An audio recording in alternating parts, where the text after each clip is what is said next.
ഒരു ഭരണ സംവിധാനത്തിന്റെ പരിമിതികളിൽ കൊണ്ട് എങ്ങനെയാണ് നമ്മുടെ സംസ്ഥാനം ഈ അപൂർവ ലക്ഷ്യം നേടിയത്? പ്രാദേശിക തലത്തിലുള്ള ഇടപെടലുകളും ഭരണകൂടത്തിന്റെ ദൃഢനിശ്ചയവും സാമൂഹിക പങ്കാളിത്തവും രാഷ്ട്രീയ ഇച്ഛാശക്തിയും ഈ വലിയ വിജയത്തിൽ വഹിച്ച പങ്കെന്താണ്? ഈ ചരിത്രപരമായ പ്രഖ്യാപനത്തിന്റെ പശ്ചാത്തലത്തിൽ ഒരു മാതൃകാപരമായ ഭരണകൂടത്തിന് എങ്ങനെയാണ് ഏറ്റവും താഴെത്തട്ടിലുള്ള പൗരന്മാരുടെ ജീവിതത്തിൽ മാറ്റങ്ങൾ കൊണ്ടുവരാൻ സാധിക്കുക? അപ്പോൾ ഇക്കാര്യങ്ങൾ വളരെ വിശദമായി തന്നെ നമുക്ക് ഒന്ന് പരിശോധിക്കാൻ നോക്കൂ. ഒരു മനുഷ്യന്റെ ജീവിതത്തിൽ ഏറ്റവും വേദനാജനകമായ അവസ്ഥ എന്താണെന്ന് അറിയാവോ? അതാണ് ദാരിദ്ര്യം എന്ന് പറയുന്നത്. ലോകത്ത് എവിടെയും ജനാധിപത്യ ഭരണകൂടങ്ങളുടെ ആദ്യ അജണ്ടയായിരിക്കും ദാരിദ്ര്യ നിർമ്മാർജ്ജനം എന്ന് പറയുക. സർക്കാരുകളുടെ പ്രതിബദ്ധതയും അതേപോലെ പ്രതിജ്ഞാബദ്ധതയുടെയും ഒക്കെയും പ്രധാന അളവുകോൽ തന്നെ ഈ ദാരിദ്ര്യ നിർമ്മാർജ്ജന കാര്യത്തിലെ മികവാണ്. അപ്പോൾ അങ്ങനെ അതിദാരിദ്ര്യത്തെ തുടച്ചു മാറ്റിയ സംസ്ഥാനമായി മാറുകയാണ് നമ്മളും. നാളെ കേരളപ്പിറവി ദിനത്തിൽ ആ പ്രഖ്യാപനം ഔദ്യോഗികമായി നടക്കാൻ പോവുകയാണ്. നമ്മുടെ അഭിമാനം വാനോളം ഉയർത്തുന്ന ഒരു പ്രഖ്യാപനം. അപ്പോൾ എങ്ങനെയാണ് ഈ കാര്യങ്ങളിലേക്കൊക്കെ സംസ്ഥാനം എത്തിയത്? എന്തൊക്കെയായിരുന്നു മാനദണ്ഡങ്ങൾ? എങ്ങനെയാണ് ഇവരെയൊക്കെ കണ്ടെത്തിയത് എന്ന് നമ്മൾ വളരെ ചുരുങ്ങിയ സമയം കൊണ്ട് നോക്കുകയാണ്. നമ്മുടെ സംസ്ഥാനത്ത് ആകെ ഉണ്ടായിരുന്ന കണക്കാക്കിയിട്ടുള്ള 64,006 അതിദരിദ്ര കുടുംബങ്ങളിൽ 30,658 കുടുംബങ്ങൾ ഈ ദുരവസ്ഥയിൽ നിന്ന് മോചിപ്പിക്കപ്പെട്ടതായിട്ടായിരുന്നു മുഖ്യമന്ത്രി പ്രഖ്യാപനം നടത്തിയത്. അതിദരിദ്ര നിർമ്മാർജ്ജന പദ്ധതിയുടെ 1ാം ഘട്ടത്തിൽ നേടിയ ഈ വിജയം പദ്ധതി നടത്തിപ്പിന് നേതൃത്വം നൽകിയ തദ്ദേശ സ്വയംഭരണ വകുപ്പിനും സംസ്ഥാന സർക്കാരിനും തീർച്ചയായും അഭിമാനിക്കാവുന്നതാണ്. അപ്പോൾ ആദ്യം നമ്മൾ ചോദിക്കുകയാണ്, ആരാണ് അതിദരിദ്രർ എന്ന്? അപ്പോൾ ആരാണ് അതിദരിദ്രർ എന്നതിനുള്ള ഉത്തരം എന്ന് പറയുന്നത് ഈ സാമൂഹിക സാമ്പത്തിക ദുർബലത അഥവാ ദാരിദ്ര്യം എന്നത് നിരന്തരമായ മാറ്റത്തിന് വിധേയമായിക്കൊണ്ടിരിക്കുന്ന ഒരു പ്രതിഭാസമാണ്.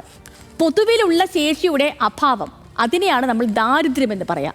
എന്നാൽ ഏറ്റവും തീവ്രമായി അത്തരം അവസ്ഥകളെ അഭിമുഖീകരിക്കുന്നവരാണ് അതിദരിദ്രർ. വളരെ ലളിതമായി പറയുകയാണെങ്കിൽ ഇപ്പോൾ പ്രധാനപ്പെട്ട കാര്യങ്ങൾ ഭക്ഷണം, സുരക്ഷിതമായ വാസസ്ഥലം, അതേപോലെ അടിസ്ഥാന വരുമാനം, ആരോഗ്യസ്ഥിതി, ഈ 4 ഘടകങ്ങളെ അടിസ്ഥാനമാക്കിയാണ് അതിദാരിദ്ര്യം നിർണ്ണയിക്കപ്പെട്ടിട്ടുള്ളത്.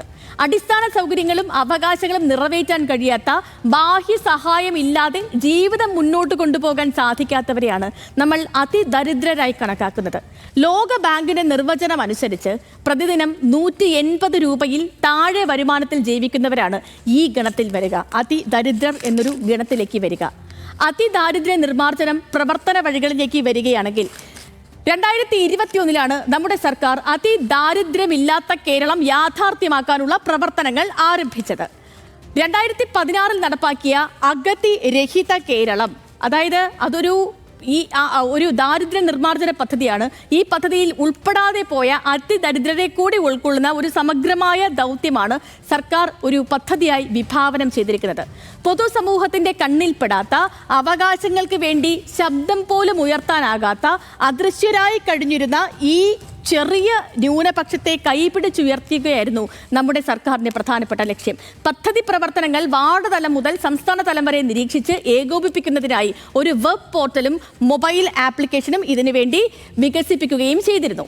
സംസ്ഥാനത്ത് 1032 തദ്ദേശ സ്ഥാപനങ്ങളിലായി 64,006 കുടുംബങ്ങളിലെ 1,03,099 വ്യക്തികളെയാണ് അതിദരിദ്രരായി കണ്ടെത്തിയിരിക്കുന്നത്. പദ്ധതിയുടെ ആദ്യഘട്ടം 2023 നവംബർ മാസം 1 പൂർത്തിയായി. 2023 പൂർത്തിയായതാണ്. 30,658 കുടുംബങ്ങളെ അതിദാരിദ്ര്യത്തിൽ നിന്ന് മോചിപ്പിക്കാനും സാധിച്ചു.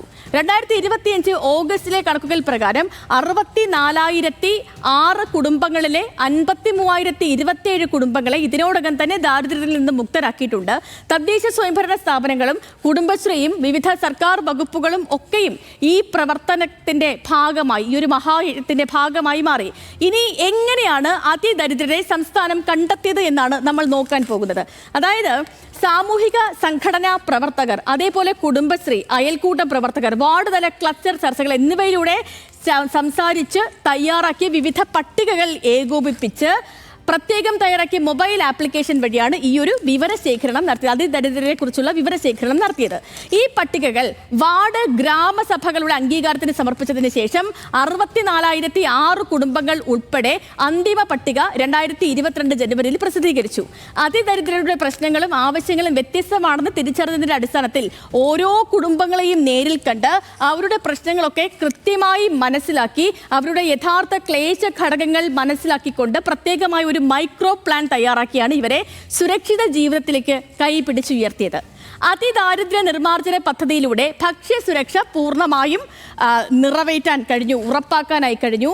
അതായത് ഭക്ഷണം ഒരു പ്രതിസന്ധിയായിരുന്ന 20,648 കുടുംബങ്ങൾക്ക് ഇന്ന് മുടങ്ങാതെ ആഹാരം ഉറപ്പാക്കുന്നുണ്ട്. രണ്ടാമത്തേത് 18,438 കുടുംബങ്ങൾക്ക് ഭക്ഷ്യക്കിറ്റുകൾ, അത് റേഷൻ കടകൾ വഴിയും സ്വയം പാകം ചെയ്യാൻ കഴിയാത്ത 2,210 കുടുംബങ്ങൾക്ക് പാചകം ചെയ്ത് അവരുടെ കുടുംബശ്രീയിലൂടെ ജനകീയ ഹോട്ടലുകളിലൂടെയും കമ്മ്യൂണിറ്റി പാചക കേന്ദ്രങ്ങളിലൂടെ അവർക്ക് ഭക്ഷണവും ഉറപ്പാക്കുന്നുണ്ട്. ആരോഗ്യ പ്രശ്നങ്ങൾ കൊണ്ട് ബുദ്ധിമുട്ടുന്ന 29,427 കുടുംബങ്ങളിൽ നിന്നുള്ള 85,721 വ്യക്തികൾക്ക് ചികിത്സയും അതേപോലെ മരുന്നും ഉറപ്പാക്കുന്നുണ്ട്. 14,862 ഏകാംഗ കുടുംബങ്ങൾക്ക് ആരോഗ്യ സുരക്ഷയും ഇതിനകം തന്നെ ഉറപ്പാക്കി. 30,955 വ്യക്തികൾക്ക് ഇടതടവില്ലാതെ മരുന്നുകൾ ലഭ്യമാക്കുന്നുണ്ട്. 5,777 പേർക്ക് പാലിയേറ്റീവ് കെയർ സേവനങ്ങൾ നൽകുന്നു. ചികിത്സ ആവശ്യമുള്ളവരെ കണ്ടെത്തി ആശുപത്രികളിൽ എത്തിക്കുകയും വാതിൽപ്പടി സേവനം, ആംബുലൻസ് സേവനം എന്നിവ ഉറപ്പാക്കുകയും ചെയ്തു. പോഷകാഹാരക്കുറവ് അനുഭവിക്കുന്ന അമ്മമാർക്കും കുട്ടികൾക്കും പോഷകാഹാരം ലഭ്യമാക്കാനുള്ള നടപടികളും ഇതിനകം തന്നെ സ്വീകരിച്ചിട്ടുണ്ട്. സുരക്ഷിതമായ വീട്, അത് നമുക്കറിയാം, എല്ലാ മനുഷ്യരുടെയും ഒരു ഏറെക്കാലത്തെ സ്വപ്നമാണ് സുരക്ഷിതമായ ഒരു വീടുണ്ടാവുക എന്നുള്ളത്. അപ്പോൾ ആ സ്വപ്നം ഉണ്ടായിരുന്നവർക്ക്, എന്നാൽ അത് യാഥാർത്ഥ്യമാക്കുക വലിയ കഷ്ടമായിരുന്നവർക്ക് ആ വീട് യാഥാർത്ഥ്യമാക്കുകയായിരുന്നു ഈ പദ്ധതിയുടെ പ്രധാനപ്പെട്ട ലക്ഷ്യം എന്ന് തന്നെ പറയാം. ലൈഫ് ഭവന പദ്ധതിയിൽ അപേക്ഷിക്കാൻ കഴിയാതിരുന്ന വീട് മാത്രം ആവശ്യമുള്ള 5,724 കുടുംബങ്ങളെയും വസ്തുവും വീടും ആവശ്യമുള്ള 5,616 കുടുംബങ്ങളെയും ഉൾപ്പെടെ ആകെ 11,340 അതിദരിദ്ര കുടുംബങ്ങളെ ലൈഫ് ഗുണഭോക്താക്കളുടെ പട്ടികയിൽ പുതുതായി ഉൾപ്പെടുത്തി. 5,400-ലധികം പുതിയ വീടുകൾ നിർമ്മിച്ചു നൽകിയോ അതല്ലെങ്കിൽ നിർമ്മാണങ്ങൾ പുരോഗമിക്കുകയോ ചെയ്യുന്നുണ്ട്. 5,522 വീടുകളുടെ അറ്റകുറ്റപ്പണികൾ ഇതിനകം തന്നെ പൂർത്തിയാക്കിയിട്ടുമുണ്ട്. ഇനി പുതിയ വീട് ആവശ്യമായിരുന്ന 4,677 ഗുണഭോക്താക്കളിൽ 4,005 വീടുകളുടെ നിർമ്മാണം ഇതിനകം തന്നെ പൂർത്തീകരിച്ചിട്ടുണ്ട്. 672 വീടുകൾ വിവിധ നിർമ്മാണ ഘട്ടങ്ങളിൽ പുരോഗമിക്കുന്നുണ്ട്. 428 ഏകാംഗ കുടുംബങ്ങളിൽ സുരക്ഷിതമായി ഷെൽട്ടർ ഹോമുകളിലേക്ക് മാറ്റിപ്പാർപ്പിക്കാനും സാധിച്ചു. മറ്റൊന്ന്, റേഷൻ കാർഡ്, ആധാർ, പെൻഷൻ തുടങ്ങി അടിസ്ഥാന രേഖകൾ ഇല്ലാത്തവർക്കായിട്ട് അവകാശം അതിവേഗം എന്ന രീതിയിൽ ഒരു യജ്ഞം നടത്തി 21,263 പേർക്ക് രേഖകളെല്ലാം ലഭ്യമാക്കിയിട്ടുണ്ട്. അതിദരിദ്രരിൽ വിദ്യാഭ്യാസമില്ലാത്തവർക്ക് വിദ്യാഭ്യാസം നൽകുന്നതിനും തുടർ പഠനം ആവശ്യമുള്ളവർക്ക് അത് നൽകുന്നതിനും വിദ്യാഭ്യാസ വകുപ്പ് ഇപ്പോൾ നടപടികളൊക്കെയും കൈക്കൊണ്ട് മുന്നോട്ട് പോവുകയാണ്. അതിദരിദ്ര പട്ടികയിൽ ഉൾപ്പെട്ട 301 എയ്ഡ്സ് രോഗികൾക്ക് ചികിത്സ ഉൾപ്പെടെയുള്ള സേവനങ്ങൾ എയ്ഡ്സ് കൺട്രോൾ സൊസൈറ്റി വഴി ലഭ്യമാക്കുന്നുമുണ്ട്. നമ്മുടെ സംസ്ഥാനത്തെ അതിദരിദ്രരില്ലാത്ത സംസ്ഥാനമാക്കി മാറ്റുക എന്ന ലക്ഷ്യം കൈവരിക്കുന്നതിന് കോട്ടയമാണ് സംസ്ഥാനത്തിന് വഴികാട്ടിയായി മാറിയത്. കാരണം ഇന്ത്യയിൽ തന്നെ അതിദരിദ്രരില്ലാത്ത ആദ്യ ജില്ല കോട്ടയമാണ്. ആ കോട്ടയമാണ് ആ നേട്ടം കൈവരിച്ചത്. അതുപോലെ തന്നെ സംസ്ഥാനത്തെ ആദ്യ അതിദരിദ്രമുക്ത നിയോജക മണ്ഡലം കണ്ണൂർ ജില്ലയിലെ ധർമ്മടമാണ്. അപ്പോൾ ഇത് മാത്രമല്ല, ഇനി ഒത്തിരി ഡേറ്റാസ് ഉണ്ട്. പക്ഷേ സമയപരിമിതി ഉള്ളതുകൊണ്ട് മാത്രം ഞാൻ വളരെ ചുരുക്കി പ്രധാനപ്പെട്ടവ ഇപ്പോൾ പ്രേക്ഷകരിലേക്ക് എത്തിക്കുകയായിരുന്നു.